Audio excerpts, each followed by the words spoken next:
Welcome to the Making of a Nation, American History in VOA Special English. A new leader stood before the American people on March 4th, 1913. He was Woodrow Wilson, the 28th President of the United States. Wilson belonged to the Democratic Party. He was progressive in his belief that government should take an active part in efforts for social reforms.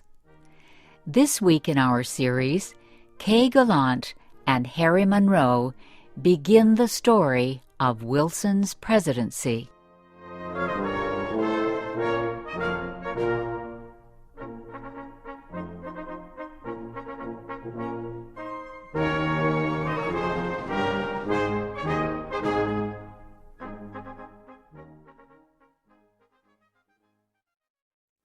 Woodrow Wilson had spent most of his life at Princeton University.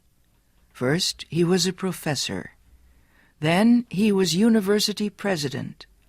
Next, Wilson was elected governor of the state of New Jersey. His early success as governor made him a leading candidate for the Democratic presidential nomination in 1912.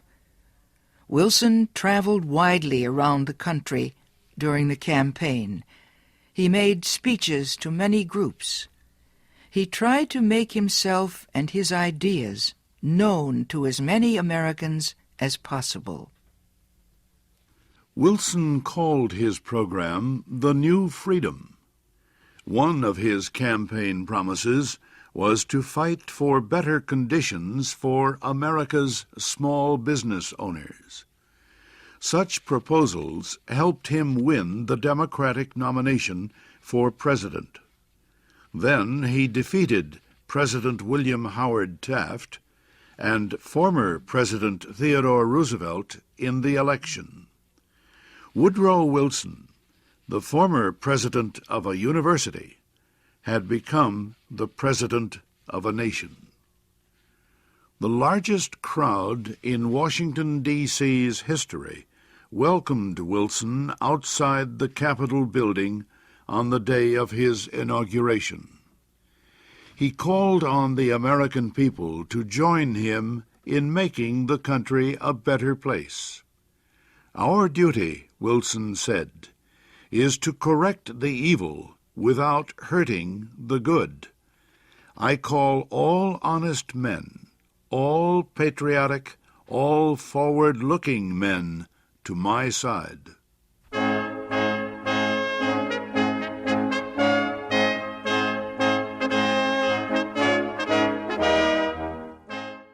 Wilson wasted no time.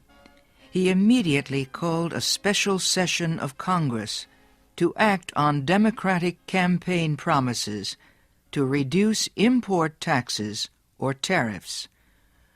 Wilson felt strongly about the need to reform these taxes.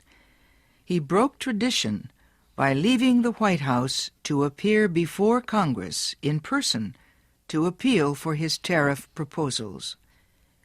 Many members of Congress opposed Wilson's plans, but the new president used the results of a Senate investigation to win the fight. The investigation showed that a number of senators owned companies that depended on high tariffs for their profits. The votes of these senators were influenced by their property holdings. Public knowledge of the situation forced many of them to give up their holdings and stop resisting tariff reform. Congress finally approved Wilson's proposals. Lower tariffs reduced the amount of money taken in by the federal government. So the Senate also approved a tax on income or earnings. A constitutional amendment had been passed earlier to permit such a tax. President Wilson and the Democratic Party were pleased with the new tariff and income tax bills, but they were far from finished. Next, they turned their efforts to reform of the banking industry. For several years, many people had recognized the need for changes in the banking system. The old system of uncontrolled private banks had developed years earlier, before the United States became a major industrial nation. Many people agreed that a more modern system was needed, but they could not agree on details. President Wilson said control of the nation's wealth was held by too few men. He noted a report that said just 2 men controlled 10% of the total wealth of the United States. Wilson said the nation needed a money supply that could be increased or reduced when necessary to correct economic conditions. He said a method was needed to let banks help each other during economic emergencies. And, he said, laws were needed to prevent a few wealthy men from using the economic resources of the country for their own purposes. Finally, Wilson said the control of this system of banking must be public, not private. It must belong to the government itself. Wilson called his proposal for a central bank the Federal Reserve System.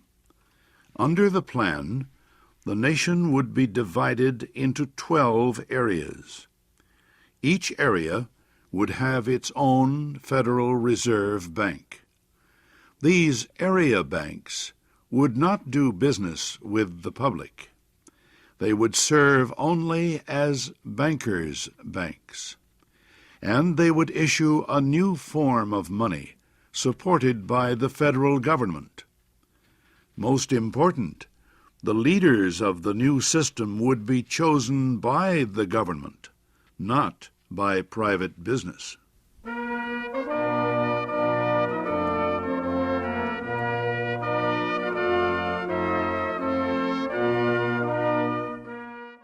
Bankers, business leaders, and their representatives in Congress sharply criticized President Wilson's proposals. They said government control of the banking system was socialism, not capitalism. But Wilson refused to change his proposals, and he helped to lead the fight to make them law. Finally, Congress agreed. It did not take long for bankers to discover that the new system was much better than the old one. Today, the Federal Reserve System is one of the most important institutions in the United States. For Woodrow Wilson, the fight over the banking system was yet another political success. He had won major reforms in the nation's tariffs, taxes, and banking systems. Now he told Congress that new legislation was needed to control the power of monopolies and trusts. These were the giant companies and business alliances that controlled complete industries. Wilson proposed a new antitrust law to control the actions of large companies. His supporters in Congress wrote a bill that listed a